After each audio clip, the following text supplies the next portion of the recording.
perkenalkan, nama saya Uya Dwi Maharani dari kelas 5 TEB Politeknik Negeri Sriwijaya. Jadi pada kesempatan kali ini saya akan membahas mengenai aset, liabilitas, ekuitas, dan investasi. Yuk simak video yang akan saya buat.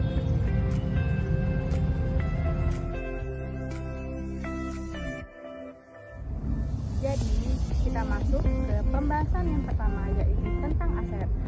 Apa sih itu aset? Nah, aset merupakan segala sesuatu yang dapat dilihat secara langsung maupun tidak langsung yang dapat memberikan penghasilan atau memberikan pemasukan.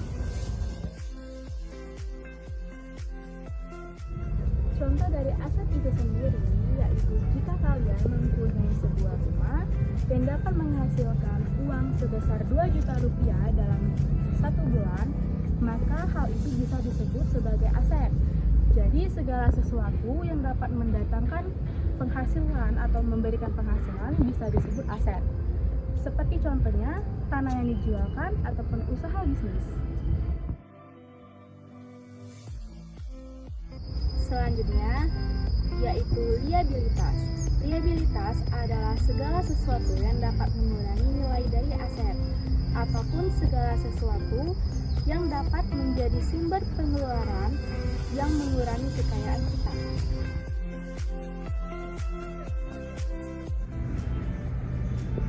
Contoh dari liabilitas. Jadi jika kalian mempunyai rumah dan kalian harus mengeluarkan biaya sebesar 2 juta tiap per bulannya, maka hal itu bisa disebut sebagai liabilitas.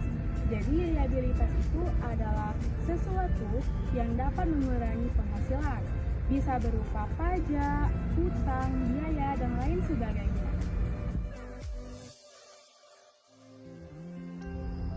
Selanjutnya ada ekuitas. Ekuitas adalah segala sesuatu yang dapat menambahkan nilai dari aset. Ekuitas juga bisa disebut sebagai modal. Biasanya digunakan untuk operasional pada suatu perusahaan.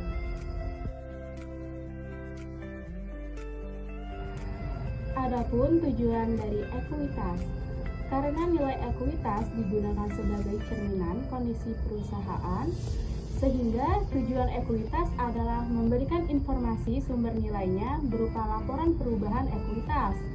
Jika merujuk pada standar akuntansi keuangan atau SAK, tujuan ekuitas adalah bagian dari hak pemilik perusahaan yang wajib dilaporkan informasi sumber-sumbernya secara rinci serta sesuai dengan peraturan perundang-undangan dan akte pendirian yang berlaku.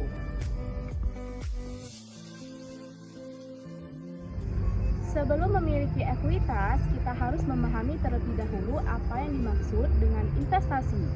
Investasi atau menanamkan uang atau modal dalam bentuk barang atau kegiatan produksi atau usaha dan keahlian. Investasi dapat dilakukan dalam pasar uang dan pasar modal atau inventory investment. Dapat berupa emas, barang antik, dan lain-lain, ataupun pendidikan dan pemahaman. Adapun beberapa jenis barang yang dapat masuk ke dalam kategori sebagai investasi modal. Yang pertama ada direct investment, yang kedua ada indirect investment, dan yang terakhir yang ketiga ada inventory investment. Sekian video pembahasan mengenai materi aset, liabilitas, ekuitas, dan investasi yang dapat saya sampaikan. Semoga video pembahasan dari saya dapat memberikan wawasan bagi kalian semua. Saya akhiri. Wassalamualaikum warahmatullahi wabarakatuh.